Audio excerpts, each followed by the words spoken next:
Sou professora Kelly, Unidade Goiânia. A pedagogia logosófica ensina que tudo que é semeado na mente infantil por meio de estímulos, positivos ou negativos, nascerá. Nesse contexto, a criança pode se inclinar para o bem ou para o mal, demonstrando em suas atitudes os pensamentos que foram atraídos para sua mente. O que fazer quando nesse processo de aprendizado começam a surgir atitudes de teimosia, desobediência e outras dificuldades em seu comportamento, os famosos pensamentos do contra? Como o professor lida com essas atitudes da criança? E mais, como fazer a criança perceber que tais atitudes atrapalham o seu aprendizado em sua vida como um todo? Como o professor pode usar os conceitos logosóficos para ensinar e refletir sobre essas atitudes e despertar a vontade de mudar para melhor? Ensina a pedagogia logosófica. A mente infantil é suscetível a inclinar-se na direção de qualquer pensamento que a sugestione. Como não sabe nem tem consciência alguma da vida, aceita com facilidade tudo o que lhe é inculcado. Daí a enorme responsabilidade dos que têm a seu cargo a tarefa de conduzi-la. A experiência partiu da chegada de uma criança alegre e comunicativa na turma do Infantil 5 no ano de 2021. Todos gostavam de estar perto dela pelo fato de ser bastante amigável. Era conciliadora e apaziguava muitas situações de conflitos entre eles. Mas eis que surge um desafio logo nas primeiras semanas de aula. Queria fazer as coisas apenas do seu jeito. No começo da manhã já chegava com o rostinho emburrado ou bravo, com a fisionomia bem fechada, o que gerava desconforto em sua rotina matinal escolar. Havia muitos pensamentos de querer ser atendida, atuando em sua mente na maioria do tempo em sala. Muitas vezes até saía da sala para não ouvir as professoras. Dava birra e nada mudava, sua ferrenha ideia de fazer tudo do seu jeito. Mas surgiram outros desafios. Novos pensamentos foram sendo revelados, dentre eles o de desorganização. Perdia seus lápis, seu caderno e mochila estavam desajeitados.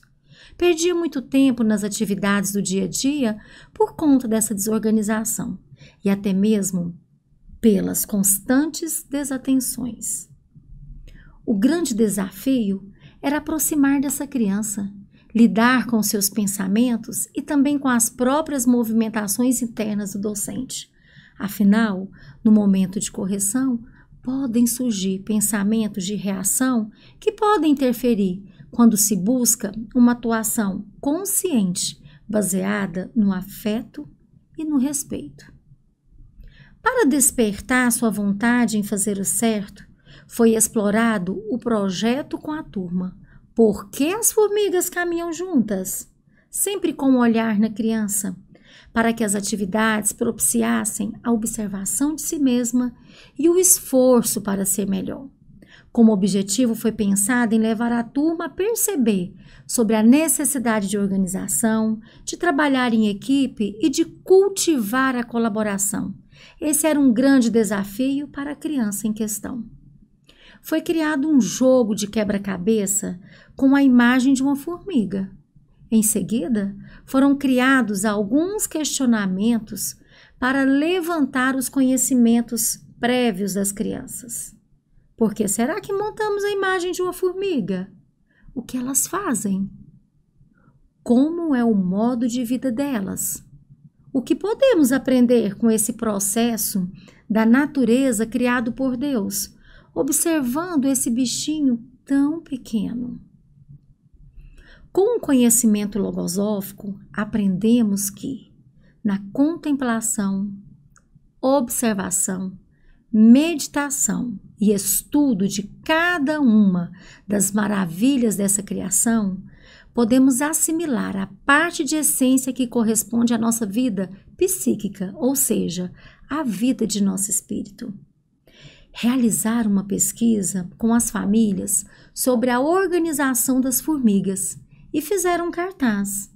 Também investigaram se havia formigueiros em outros ambientes, como em casa, no jardim, na terra. Tudo isso para observar o modo de vida das formigas e como era a maneira como se organizavam em grupo. As crianças tiraram fotos, gravaram vídeos e fizeram uma lista dos pontos mais importantes sobre o que aprenderam com sua investigação, em específico sobre as saúvas e as formigas potes de mel. E o que poderiam extrair das observações dessa parte da natureza criada por Deus e que fosse útil à própria vida?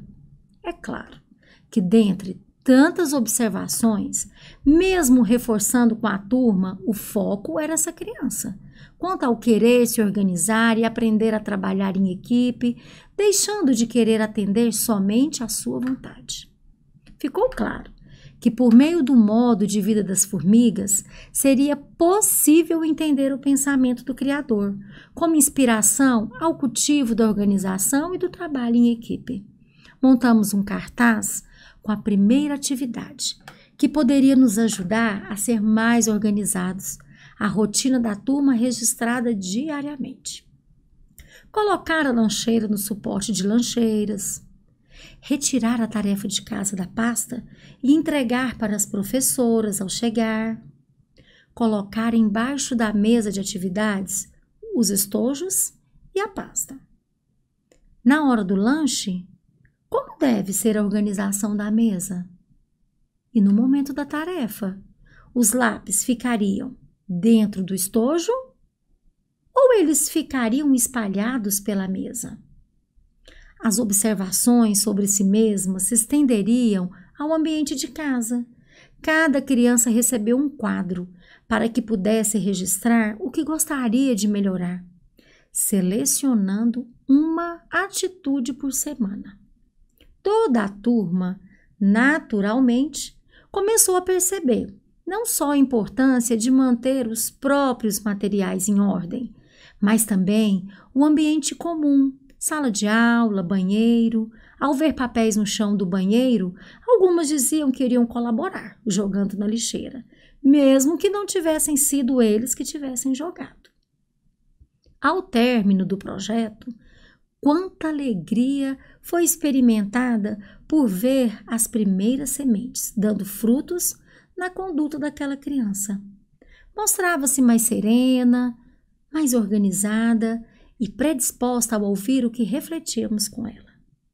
No ano seguinte, estando no primeiro ano do ensino fundamental, a docente se aproximou da criança para conversar e saber como estava, procurando recordá-la de sua experiência no ano anterior.